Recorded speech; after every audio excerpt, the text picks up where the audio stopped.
December 1944. The Ardennes.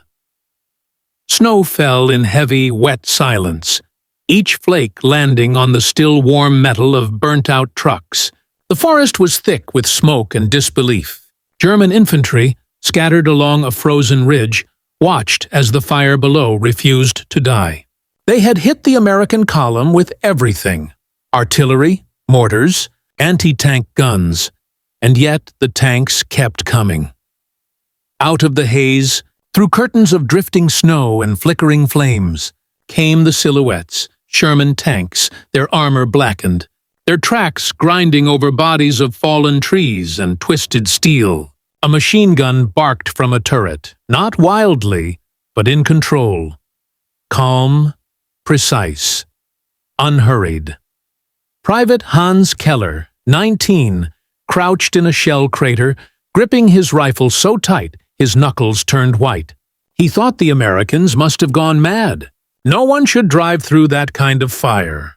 But they did. They kept advancing, steady as a heartbeat. For the German infantry, it was not just a sight of defeat. It was the moment they realized the war had shifted forever. By late 1944, the world had changed its rhythm of war. The Allies had broken out of Normandy, liberated Paris, and were now pressing against the western borders of the German Reich. For the German infantryman, the fight no longer felt like conquest. It felt like survival. Each new dawn brought the rumble of engines, the low drone of Allied aircraft, and the creeping sense that no line would hold for long. In this stage of the war, the U.S. Army's armored divisions had transformed into a force unlike any other. What began in North Africa as cautious experimentation had evolved into a seamless combination of speed, coordination, and unrelenting pressure. The tank, once seen as an auxiliary weapon, had become the spine of the American advance. The M4 Sherman, America's main battle tank, was never the thickest armored machine on the field. Its 75mm gun could not match the deadly accuracy of a German Panther or Tiger from long range. Yet the Sherman carried with it something far more decisive: numbers, reliability, and coordination. For every Panther rolling out of a bombed German factory, 5 Shermans came ashore at Antwerp or Cherbourg. For every broken tread, a new part arrived within days. To the German soldier, this was the first visible difference: the endless flow. Columns of American tanks moved like clockwork, each supported by half-tracks, engineers, medics, and fuel trucks. When one tank was hit, the line did not halt. Another simply took its place.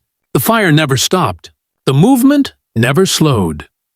In the dense forests of the Ardennes and the small villages of eastern France, these machines became a symbol of something terrifying: the industrial power behind the men who fought them.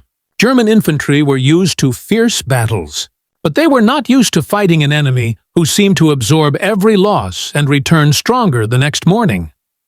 Across the snowy landscape, American tank crews followed a rhythm learned from months of combat.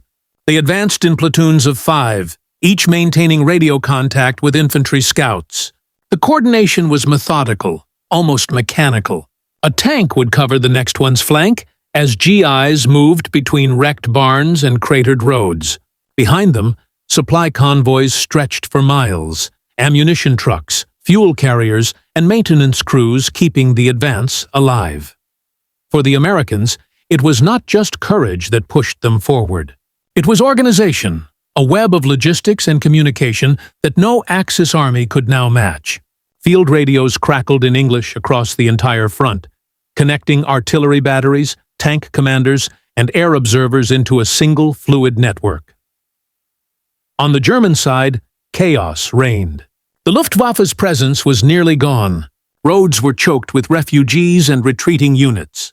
Many frontline infantry divisions were filled with conscripts, boys too young and men too old. Supplies were dwindling, and fuel was scarcer than hope itself. And still, the Americans came, through mud, through snow, through the blinding glare of fire. They came not in silence, but with the roaring confidence of an army that knew the tide of war was finally theirs. As night fell over the frozen countryside, the German soldiers dug in, trembling from cold and exhaustion.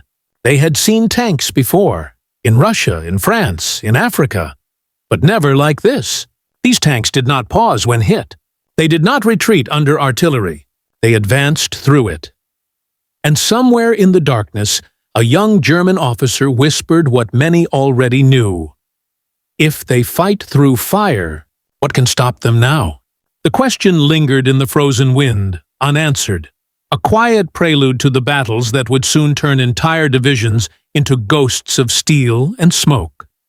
The deeper the Allies pushed into Western Europe, the more the imbalance between technology and desperation revealed itself. The German war machine, once a symbol of innovation and precision, was now collapsing under its own weight. Every mile of ground lost in France or Belgium meant longer supply lines and shorter lifespans for the men sent to defend them. By December 1944, Hitler's armies were fighting with fragments. Incomplete units patched together with whatever remained. The Wehrmacht had drawn teenagers from Hitler Youth and men recalled from desk jobs in Berlin, sending them to face veterans hardened by North Africa, Sicily, and Normandy.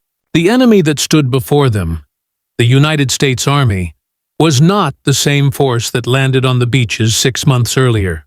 It had become something faster, colder, and far more efficient. For the German infantrymen, the sound of tank treads was no longer a distant rumble. It was an omen. Entire villages had learned to recognize it, a deep, grinding growl that seemed to shake the frozen soil long before the tanks appeared. They would come over the ridge, guns forward, smoke swirling around them. The sight was enough to drain courage from men who once fought under the belief that German armor was the best in the world. American tanks advanced as part of a doctrine: combined arms. Infantry, artillery, engineers, and armor moved together, each covering the other's weakness. When German troops fired Panzerfausts from the tree line, the Shermans didn't retreat. Instead, artillery observers radioed coordinates, and within minutes, shells rained down on the ambush site. When roads were blocked by mines or wreckage, engineers cleared paths under covering fire. The coordination was relentless. Behind the front line, the American logistics network pulsed like a living organism. Convoys carried thousands of gallons of fuel across temporary bridges and repaired roads. Field hospitals followed the advance, setting up within hours. Command posts relayed updates through an intricate radio web stretching from field headquarters all the way back to London. It was a scale of war that few German officers could even comprehend. Meanwhile, Germany's own supply lines were breaking apart. The Allied air campaign had turned the Reich's infrastructure into rubble. Trains rarely arrived on time, if at all. Fuel depots were destroyed faster than they could be rebuilt. Commanders often ordered their tank crews to conserve fuel by parking engines at night, even in sub-zero temperatures, a death sentence when quick movement was survival. The American Shermans, though technically inferior to the Tigers and Panthers, thrived in this environment. They could be repaired in hours, produced in thousands, and operated with ease by crews trained in the same standardized system. Each man knew his role, each tank fit the same pattern, and each division could replace its losses faster than Germany could count its dead. For German infantry, this meant fighting an enemy that never seemed to tire. Artillery positions would open fire one moment and be overrun the next. Villages once considered safe rear zones were suddenly crawling with American armor. What terrified them most was not the speed. It was the calm. American tank crews didn't rush, didn't scream. They fought with quiet precision, speaking through short radio bursts and moving as if they already knew the outcome. Reports from captured German officers began to repeat the same phrase: they do not stop. No matter how intense the bombardment, no matter how heavy the casualties, the Americans pressed forward. Even when flames engulfed the battlefield, even when tanks burned, the column advanced. By mid-December, in the snowy forests of the Ardennes, this unstoppable rhythm would meet one last, desperate counterattack, Hitler's final gamble to turn the tide. It would begin as a whisper through the trees and end in smoke, fire, and the collapse of Germany's final hope. And as the tanks rolled once more into the white inferno, German infantry would learn what it meant to stand against an army that refused to burn. From a distance, warfare is measured in statistics: tanks produced, miles gained, cities lost. But up close, in the snow and smoke of the Ardennes, war revealed itself in faces. Each soldier carried a private story of endurance or terror, and together they formed the living rhythm of the battlefield. The first angle of this story is human. Imagine a German infantry unit holding a frozen village on the edge of the forest. The night is black except for the flicker of burning homes. The air smells of oil and cordite.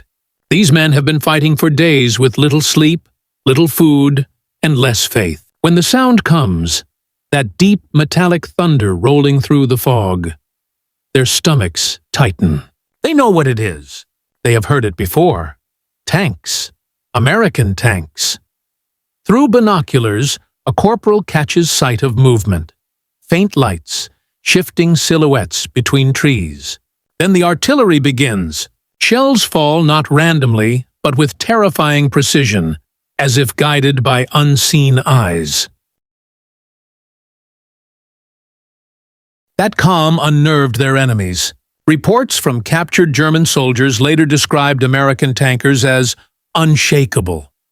One recalled watching a Sherman emerge from a burning field, flames licking its sides, the commander still scanning the horizon through his hatch, as if nothing was wrong. To the Germans, that image burned itself into memory. Not as propaganda, but as something incomprehensible. The second angle is tactical. By 1944, American forces had perfected the art of combined movement. Tanks no longer advanced alone. Infantry squads followed closely behind, using the tanks as mobile cover. Machine gunners and mortarmen covered the flanks, while artillery and air support struck at any resistance detected ahead. This integration of firepower was what crushed German defenses that once relied on ambushes and static lines. The Germans had once been masters of tactical innovation, blitzkrieg, rapid armor thrusts, flexible defense. But by the winter of 1944, that brilliance was buried beneath exhaustion. Communications between divisions broke down. Ammunition was rationed. Officers struggled to coordinate even small counterattacks. Against the organized, layered advance of the Americans, the Wehrmacht looked like a relic of an earlier war. Still, bravery did not disappear. German soldiers fought with ferocity born of desperation. Panzerfaust teams crawled through the snow, waiting to fire at close range. Machine gunners set up in ruined barns, knowing they would not leave alive. They were fighting for survival, not victory, for each other, for the belief that perhaps this day could be held. But holding was no longer possible. Each time a Sherman was struck, two more appeared. Each time a position was overrun, the sky filled with P-47 Thunderbolts circling above. It was not just a battle of weapons, it was a battle of endurance, and endurance was what America now had in endless supply. The third angle is psychological. Fear became as tangible as the snow beneath their boots. German infantrymen described the tanks not as machines, but as iron beasts that would not die. The psychological warfare of seeing your best weapon fail, seeing shells bounce off an enemy's armor, seeing them roll through fire, left many unable to fight. On the American side, the emotion was strangely different. It was not joy or triumph, it was fatigue and focus. Tank crews learned not to look too long at the dead. They moved forward because that was the only direction their orders ever pointed. When a tank burned, they marked the coordinates, noted the loss, and kept moving. This mental divide, terror on one side, discipline on the other, defined the nature of victory in the West. It was not only the size of the army or the quality of its steel, it was the quiet certainty of men who no longer questioned whether they would win. And, as one German soldier later recalled in a post-war interview, "They came like fire, walking on earth. We shot, and the fire walked closer." The fourth angle in this story is technological. A battle not just of courage, but of design, innovation, and industry. By 1944, Germany's tanks were masterpieces of engineering. The Panther and Tiger were fearsome weapons, powerful, heavily armored, and devastating at range. But they were also fragile, complex machines demanding precise maintenance, rare parts, and fuel that Germany could no longer supply. A single mechanical failure could immobilize a Tiger for days. The American Sherman, by contrast, was built for a different philosophy: reliability over perfection. It could traverse mud, snow, or shattered roads without complaint. Crews could replace an engine in the field, and spare parts arrived by the ton. Where the Tiger was a symbol of craftsmanship, the Sherman was a symbol of mass production. And in total war, quantity became its own form of quality. Each tank was more than steel. It was the physical expression of a nation's industrial might. American factories, untouched by bombs, worked day and night. In Detroit, Chicago, and Pittsburgh, assembly lines ran without pause, building tanks faster than the enemy could destroy them. It was a war fought not only on the battlefield, but in the heartbeat of machines thousands of miles away. German officers knew this imbalance well. Reports from the front often carried a grim phrase: "They have more tanks than we have bullets." For them, the war had become a contest of exhaustion. Even when a Tiger crew managed to destroy a column of Shermans, the victory felt hollow.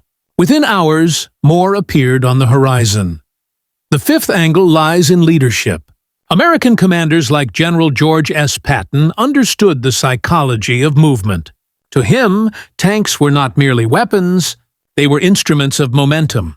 His belief in rapid, aggressive advance broke the static warfare that Germany tried to enforce.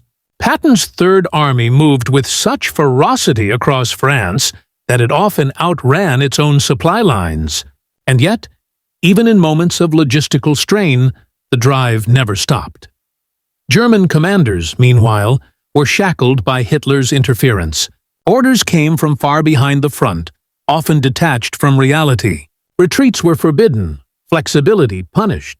Even experienced generals like Guderian and Model could only watch as their strategies were overridden by ideology. While American armor adjusted by the hour, German units waited days for permission to move. That paralysis was fatal. Then there is the sixth and final angle: moral exhaustion. By the winter of 1944, the German army was no longer the confident force that once stormed across Europe. The propaganda of invincibility had collapsed. Letters from home spoke of bombed cities, hunger, and families displaced. Soldiers began to fight not for conquest, but for the faint hope that their villages might still stand when it ended. Across from them, the Americans fought for something far less abstract: the end. They could see the finish line ahead, a vision of home beyond the war. Their morale was not built on ideology, but on inevitability. Every mile gained was proof that the war's tide had turned irreversibly. Technically, tactically, psychologically, and morally, the equation was clear. The German infantry faced an enemy whose strength no longer depended on courage alone. It was systemic, mechanical, unrelenting.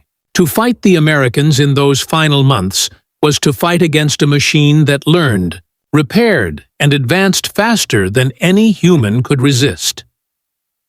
In diaries found after the war, German soldiers often used a haunting word: Schicksal, fate. Many no longer spoke of victory or defeat, only of inevitability. The sight of tanks advancing through burning fields became an image of destiny itself. For the Americans, those same scenes were both a triumph and a burden. Each victory carried the weight of loss, comrades left behind, towns reduced to ashes. Yet they pressed forward, because stopping meant prolonging the suffering on both sides. And so, in the heart of that winter, two armies faced each other. One driven by faith in machinery and purpose, the other by the final echoes of a broken dream. Between them stood the fire, and the tanks that rolled through it, indifferent to everything but the order to advance. That fire would soon ignite the next great moment of the war, when the battlefield itself seemed to turn into an inferno, and the German infantry would come face to face with a sight they would never forget. At precisely 06:45, the forest erupted. From behind the ridge came the unmistakable roar of American artillery, not from distant batteries, but from mobile guns positioned overnight. The first salvo tore through the morning mist, exploding behind the German front lines. It was chaos. Communication wires snapped. Runners vanished into smoke. Command posts were buried under falling branches, and snow turned black with earth. The German infantry, already tense, felt trapped. Fire in front, thunder behind. What they didn't know was that the Americans had brought in self-propelled guns during the night, hidden under camouflage nets and snow. When they opened fire, the Germans believed they were surrounded. Private Hans Keller clutched his helmet, shouting for orders that never came. Around him, men screamed, "Artillery from behind! They're in our rear!" Panic spread faster than the explosions. Then came the tanks. Again. The Shermans rolled forward through the storm of steel, their engines low and steady, tracks biting through mud and ash. Some of them had flame units mounted beside their main guns, unleashing bursts of fire that turned snow into steam. To the Germans, it looked as if hell itself had opened. One officer tried to rally his men, yelling above the thunder, "Hold the line! It's a counter-battery trick!" But even he could see the truth. American coordination had reached a level they had not believed possible. Infantry, armor, artillery, all moving as one machine. When Keller finally looked up, he saw something he would never forget. An American crew standing on their tank, calmly reloading under fire, faces expressionless, like workers on a factory floor. That sight broke something in him. Not hatred, not fear, something deeper. The realization that no matter how brave or loyal he was, the war no longer belonged to them. The Ardennes had become a crucible, and from its fire, a new kind of army was being forged. By nightfall, the forest was silent again. Only the snow moved now, falling gently over what had once been a battlefield. The smell of smoke and fuel clung to the air, thick and bitter. In the distance, an engine still hummed, idling in the dark like a heartbeat that refused to stop. Private Hans Keller stumbled through the wreckage, his boots crunching over frozen debris. His rifle hung uselessly at his side. Around him, shattered trees leaned like broken crosses. He found a comrade half buried in snow, eyes open to the sky. And for a moment, Hans could not tell if the man was sleeping or gone. He whispered a prayer anyway. Far down the road, the American column moved slowly, its lights dimmed, the tanks coated with soot and ice. To them, this was just another victory, another ridge taken. But, for those who had watched from the German side, it was something different. A moment when the myth of invincibility cracked. Days later, when historians tried to make sense of it, they called it a minor engagement in the larger Battle of the Bulge. But soldiers who were there never forgot it. They remembered the calmness, the way the American crews fought like men who had already accepted death and no longer feared it. One German officer wrote in his journal, "They came through the fire as if they were born from it." Those words would later appear in war archives, cited by analysts studying morale and discipline under extreme stress. But for Hans Keller, it was simpler. He would carry that image of men advancing through snow and flame for the rest of his life. Years later, sitting in a small village outside Munich, he told his grandson, "It wasn't their weapons that beat us. It was how they refused to stop." History books measure wars in dates and numbers, but for the men who fought them, memory lingers in moments: the silence after bombardment, the echo of boots in frozen mud, the face of an enemy who did not look afraid. That day in the Ardennes was one such moment. The fire burned, the snow fell, and somewhere between destruction and endurance, the course of the war quietly turned.